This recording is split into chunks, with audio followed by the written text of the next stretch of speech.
அது எனக்கு தமிழ் நல்லா பேச தெரிஞ்சதுனால. சாதாரணமாக railway college municipal higher secondary ஸ்கூலில் படித்தேங்க. ரொம்ப சாதாரணமான பள்ளி. என் 11வது வரைக்கும் கிட்டத்தட்ட தூக்குச்சட்டியில் தான் நான் சாப்பாடு கொண்டு போயிருக்கேன். என் ஃப்ரெண்ட்ஸ்லாம் கிண்டல் பண்ணுவாங்க, என்னடா தூக்குச்சட்டியில் சாப்பாடு கொண்டு வரேன்னு. டேய், சாப்பாடு இருக்கேன்னு எனக்கு சந்தோஷம், அது எதில் வருதுன்னு எனக்கு வருத்தமே கிடையாதுன்னு நான். அதனால நீங்கள் எதை பற்றியுமே கவலைப்படாதீங்க நண்பா. உங்கள் தலைமுறையில் நீங்கள் வாழ்ந்து, நான் பெருமையாக சொல்லுவேன், நான் சம்பாதிச்சு எங்கள் அப்பா அம்மா கார் வாங்கி கொடுத்தேன், நான் சம்பாதிச்சு எங்கள் அப்பா அம்மாவுக்கு வீடு வாங்கி கொடுத்தேன்.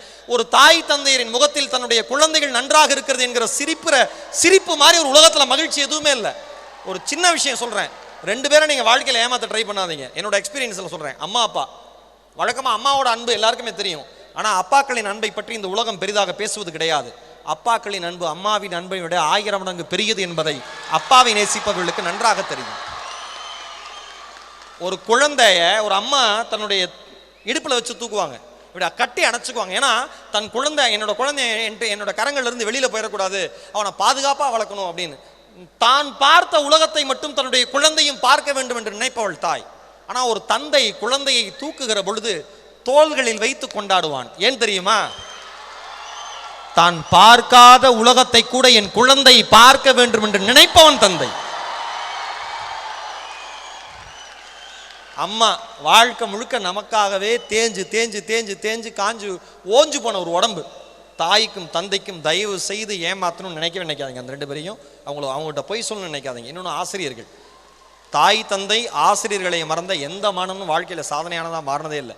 நம்ம படிக்கிறப்ப நிறைய கிண்டல் பண்ணுவோம் நம்ம டீச்சர்ஸை, அவங்களுக்கு அதுவும் தெரியும். ஆனால் அதை அவங்க என்ஜாய் பண்ணுவாங்க. அது ஒரு லிமிட் வரைக்கும் தான். அதை நீங்கள் நல்லா அவங்க எல்லாருக்குமே தெரியும்னு நினைக்கிறேன். ஏன்னா ஆசிரியர்களை மதித்தவர் தான் அப்துல் கலாம். அவர் ஜனாதிபதியாக பதவியேற்ற அடுத்த நிமிஷம் யாருக்கு நன்றி சொல்ல விரும்புறீங்கன்னு கேட்டப்ப அவங்க அம்மா அப்பாவுக்கு சொல்லலை, பெரியப்பாக்கு சொல்லலை, பெரியம்மாக்கு சொல்லலை, சகோதரிக்கு சொல்லலை. யாருக்கு தெரியுமா சொன்னார்? ஆரம்ப காலகட்டத்தில் என்னுடைய பள்ளி படிப்பு தடைப்பட்ட பொழுது என்னுடைய பள்ளி கல்வி கட்டணத்தை செலுத்தி என்னை அடுத்த நிலைக்கு உயர்த்தி விட்ட அப்பாதுரை சாலமன் என்கிற கிறித்துவ ஆசிரியரும் சிவசுப்பிரமணிய ஐயர் என்கிற இந்து ஆசிரியரும் இணைந்து தூக்கிவிட்ட இஸ்லாமிய குழந்தை தான் இந்த அப்துல் கலாமாக உங்கள் முன் இருக்கிறேன். அந்த 2 தெய்வங்களுக்கும் என் நன்றினார்.